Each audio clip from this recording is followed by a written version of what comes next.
I've always made my living as an editorial photographer, and that's changed a little bit in recent years. If it wasn't for being able to do stills on films, I'd be struggling. So I can't have one without the other. And I guess the film industry is a little more social than the life of the photojournalist. You're a little more isolated in that. You're still away for extended periods, but the beauty of working on a film set is I can stay a little bit closer to home. And this is fantasy, ultimately. As I said before, people get shot in this, they get back up. So I would never make light of the other world. It's definitely a different way of working. It sounds real to a degree, but it's not.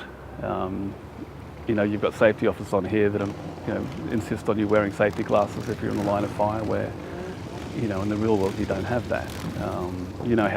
You've read the script, so you know what the outcome's going to be. In the real world you don't have a script. I don't really do setups, as you've noticed. I tend to shoot as it's happening, and you treat it like it's a little bit of real life. Create a narrative. So you can almost sell it as a photo essay, not just a set of individual stills. So I don't see a huge difference apart from the fantasy of it. I work in much the same way. You're kind of still dodging and ducking and crawling between people's legs to get the shot, and they kind of suit each other, I think.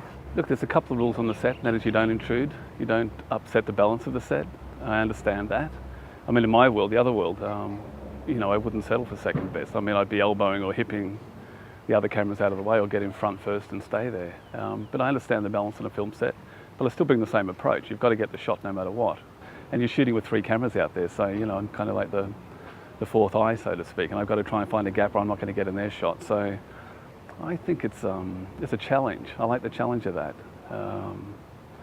It makes me feel young again. I just like it when I see that the actors are in the zone. I think when they're on the bikes they seem happiest and they really are in character.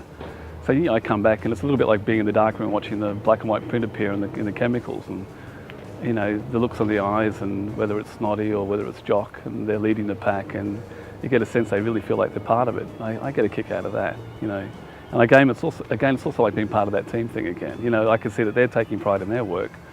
The camera department, the gaffers, the grips, wardrobe, makeup, they're all taking pride in what they do, and it's nice to be a part of a team for a change.